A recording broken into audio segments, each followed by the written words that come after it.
माफ़ी मंगवाने का नया अंदाज मार्केट में पेश खिदमत है। गुजरावाला से रिपोर्ट कर रहे हैं मिर्ज़ा MB कमर। सानिया बहावल नगर के बाद सानिया गुजरात ख्वाजा सिरा और थाना के मेन सिरे की मौजूदगी में सुलह हो गई, मगर फेंटी खाने के बाद ख्वाजा सिरा के दौरान एहतजाज में पॉपुलर नारा वर्दी उतारो ते घुंघरू पाओ, दिहाड़ी नहीं लगती ते साढ़े नाल ठुमके लाओ। ख्वाजा सिराओं की नारेबाजी। पुलिस वाले भाइयों से इल्तिजा है अपना सदका दें, आजकल उनके सितारे गर्दिश में हैं। इस दफ़ा खुसरो ने थाने के अंदर घुस के मारा है, हमें ज़ाती तौर पर तकलीफ हुई है, हमारे इदारों के साथ हो क्या रहा है।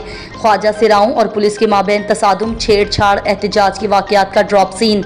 मैडम रेशम ने खारिया में खिदमत पुलिस मरकज़ में सुलह करवा दी। मुतासरा शीमेल हीरा को SHO सदर खारिया सैयद बिलाल नईम शाह और इंचार्ज खिदमत मरकज़ गुजरात ने मुकम्मल तहफ़्फ़ुज़ का यकीन दिलाया। सानिया गुजरात में DPO की रिट नज़र नहीं आई।